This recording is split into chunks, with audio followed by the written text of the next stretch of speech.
আসসালামু আলাইকুম রহমতুল্লাহি ওবরকাতুহু। সম্মানিত দর্শক, বাংলাদেশে এই মুহূর্তে ৩০০ জন সংসদ সদস্য, নির্বাচিত সংসদ সদস্য আছেন। একটা বিশাল মন্ত্রিপরিষদ আছেন। নির্বাচিত সংসদ সদস্যের মধ্য থেকে অনেককে মন্ত্রী করা হয়েছে। অনেককে মন্ত্রী, প্রতিমন্ত্রীর মর্যাদা দিয়ে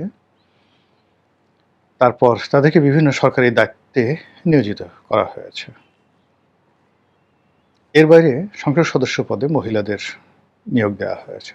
সব মিলিয়ে এই মুহূর্তে এরকম দৃষ্টিনন্দন আকর্ষণীয় জনপ্রতিনিধি অথবা রাজকীয় প্রতিনিধি যাদের নামের আগে পেছনে সংসদ সদস্য, মন্ত্রী ইত্যাদি শব্দগুলো রয়েছে। উপমন্ত্রী নাই, প্রতিমন্ত্রী বা উপদেষ্টা, বিশেষ সহকারী, এই পদগুলো রয়েছে। এদের সংখ্যা প্রায় 450। তো এই যে 450 মানুষ, এই মানুষগুলো আমাদের এই সমাজের ইন জেনারেল আলোকবর্তিকা হওয়া উচিত। They must have a magnetic পাওয়ার।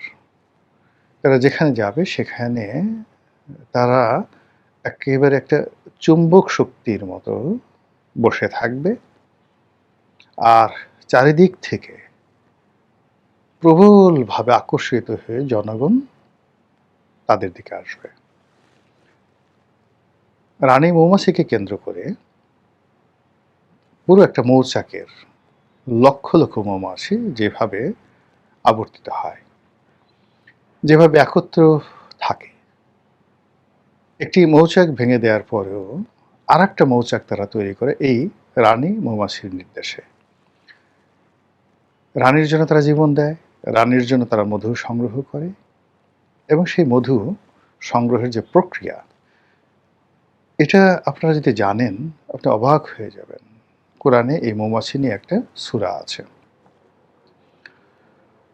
তো এই যে মৌমাছির যে কর্মকাণ্ড, সেই পুরো কর্মকাণ্ডের মধ্যেই আপনি রাষ্ট্র ব্যবস্থা, রাজনীতি, রাজা, মন্ত্রী, এমপি, আমির, উমরা, সম্রাট, সম্রাজ্ঞী, এই সব জিনিসগুলো পেয়ে যাবেন। যখন প্রকৃতির যে স্বাভাবিক নিয়ম, সেই স্বাভাবিক নিয়ম অনুযায়ী একজন রাজপুরুষের যে আকর্ষণ, সে আকর্ষণ না থাকে, ইট মিনস তিনি আর রাজপুরুষ নন। রাজা অলওয়েজ রাজা। রাজাকে দুইভাবে উপস্থাপন করা হয় রাজপুরুষকে: তার অফিস দ্বারা, তার পোশাক দ্বারা, তার কর্ম দ্বারা, আর তার উপর একটা প্রাকৃতিক বৈশিষ্ট্য থাকে। তিনি যেখানে দাঁড়ান লোকজন বুঝতে পারে সে রাজা।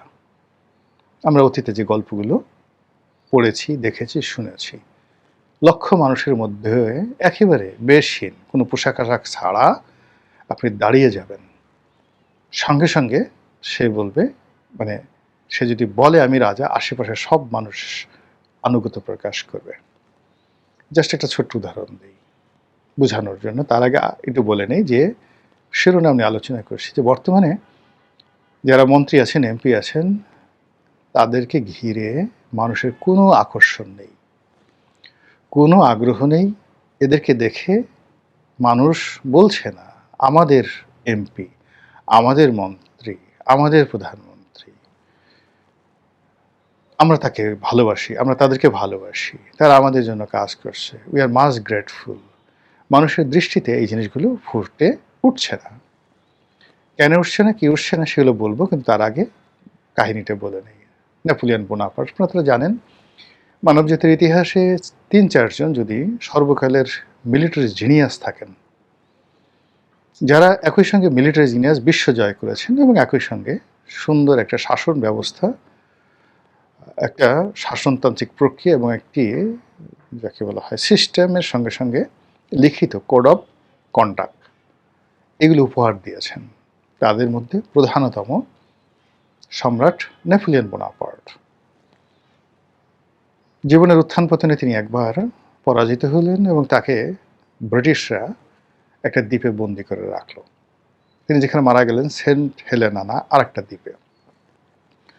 তো সেই দ্বীপ থেকে তিনি পালিয়ে এলেন, সমুদ্র পাড়ি দিয়ে তিনি তীরে পৌঁছলেন, এবং তীরে পৌঁছানোর পর তিনি যেটা দেখলেন সেটা হলো তার সামনে তাকে গ্রেপ্তার করার জন্য এক ডিভিশন সৈন্য দাঁড়িয়ে আছে।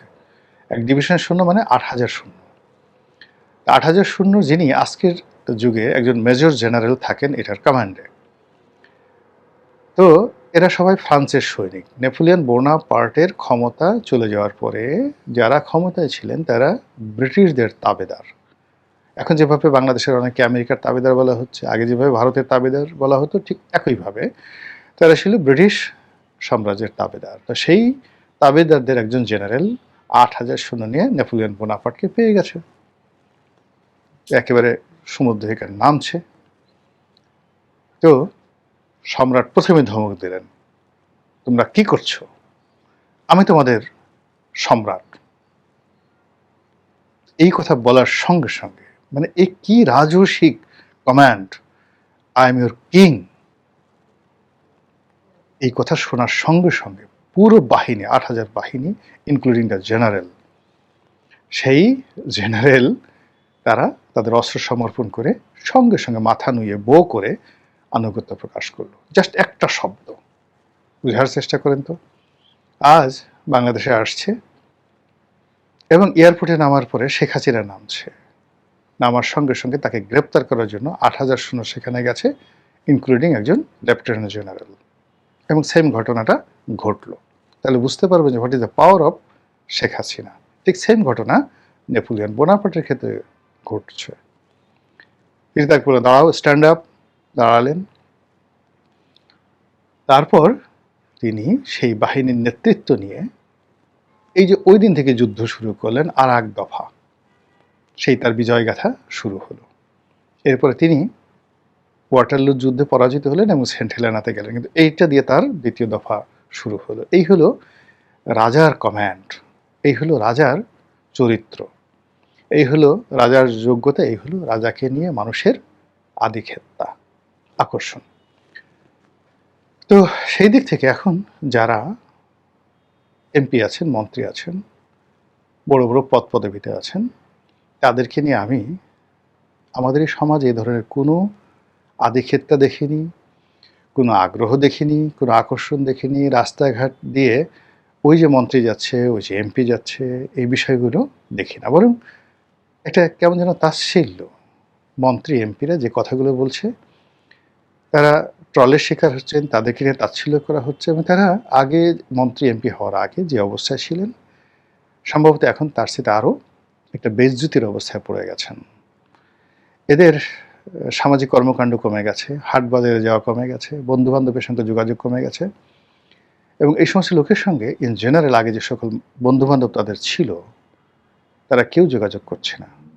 এদের সাথে সম্পর্ক থাকাটা অনেকে মনে করছে তেমন একটা নিরাপদ নয়, এবং এরা যখন কোনো একটা স্ট্যাটাস দিচ্ছে, কথাবার্তা বলছে, ঠিক সামাজিক মাধ্যমে বেশিরভাগই গালাগালি হচ্ছে, ভীষণ রকম গালাগালি হচ্ছে। এটা কেন হচ্ছে, কী কারণে হচ্ছে, এটা হয়তো আরও সামনে বোঝা যাবে। কিন্তু এই লক্ষণটা, এই যে রাজপুরুষ, রাজপুরুষদের যে রাজস্বিকতা, সেই রাজস্বিকতা যে না থাকা, এটা আমি মনে করি যে এই মুহূর্তে সরকারের জন্য একটা বিরাট নেতিবাচক এবং জনগণের জন্য একটা হতাশা ব্যঞ্জক।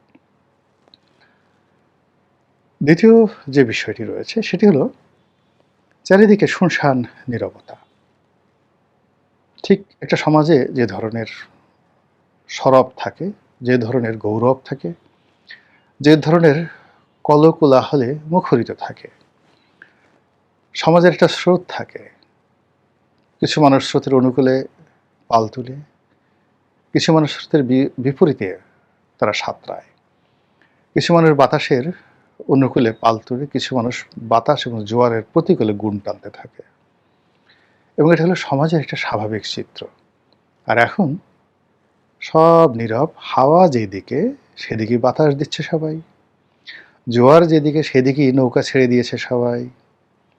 এখানে কোনো ভাওয়াইয়া নেই, ভাটিয়ালি নেই, জারি নেই, সারি নেই, আনন্দ নেই, উল্লাস নেই, গান নেই, কবিতা নেই, শুধু খাল কাটা, শুধু কার্ড, শুধু এই তোমরা কেমন আছো, লেখাপড়া করছো তো, নকল চলবে না, এই জিনিসগুলো।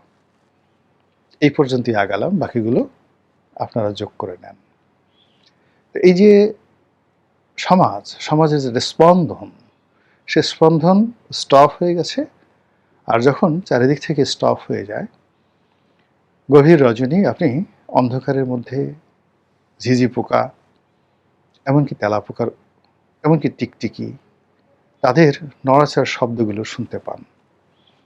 তো এই স্তব্ধ সমাজে বিশ্ববিদ্যালয়ে কি হচ্ছে, রাজু চত্বরে কি হচ্ছে, মগবাজারে কি হচ্ছে, কারণ বাজারে কি হচ্ছে, কচু খেতে কি হচ্ছে, মানুষ কান পেতে থাকে। মানুষ জানতে চায় সীমান্তের ওপারে কি হচ্ছে, সীমান্তের এপারে কি হচ্ছে, কে ডাকে, কে আসে, কে যায়। এই যে ফিসফাস, এই যে ভৌতিক একটা কাণ্ড, এটি মানুষের হৃদয়ে ভয়ের সৃষ্টি করে, আতঙ্কের সৃষ্টি করে, পিলে চমকানোর মতো ঘটনা ঘটে যায়। সেটা আমাদের এই সমাজে এখন শুরু হয়েছে। সরকার মাত্র ৭০ দিন বয়স। আচ্ছা, এই সরকার পূর্ণ মেয়াদে যেতে পারবে তো? কতদিন থাকবে এই সরকার? আওয়ামী লীগ নির্বাচনে ভবিষ্যতে জীবন আসতে পারবে? আওয়ামী লীগ ক্ষমতায় ফিরতে পারবে, দেশে আসবে? মানে কোনো কথাতেই আওয়ামী লীগকে বাদ দেওয়া যাচ্ছে না, আর কোনো কথাতেই বিএনপি জামাতকে যে ক্ষমতার যে ধারাবাহিকতা, সেই ধারাবাহিকতায় তাদেরকে রাখা যাচ্ছে না। মাঝপথে কিসের যেন বাধা, কিসের যেন হতাশা। মনে হয় কেউ নেই, মনে হয় কিছু নেই, মনে হয় যে তোমার আমার মধ্যে আমরা দাঁড়িয়েছি কুলাকুলি করে, আলিঙ্গন করে, কিন্তু মধ্যে একটা হিমালয়ের পাহাড় আছে। আমি প্রিয়তমাকে ধরে রেখেছি। ধরুন আমার প্রিয়তমা ক্ষমতা বা আমার সিংহাসন, আমি তাকে বুকের মধ্যে চেপে ধরেছি আলিঙ্গন করে, কিন্তু প্রিয়তমা কিংবা আমি দুজনে অনুভব করছি যে আমাদের মাঝে একটা বিশাল পাহাড় আছে, একটা দেয়াল আছে, একটা সমুদ্র আছে, পদ্মার ঢেউ আছে। এরকম একটা অবস্থা। কেউ কাউকে বিশ্বাস করতে পারছেন না, কেউ কাউকে আপন ভাবতে পারছেন না, কেউ অথরিটি নিয়ে দাঁড়াতে পারছেন না, কেউ বলছেন না যে আমি, আমার, আমাদের, এটা করতে হবে, এটা মানতে হবে, এটা হবে, এর বাইরে কিচ্ছু হবে না। কেউ তার জন্মের ইতিহাস নিয়ে গর্ব করতে পারছেন না। জন্ম মানে আমি যে ক্ষমতায় এসেছি, ভালো একটা নির্বাচন হয়েছে, ইত্যাদি অনেক কিছু।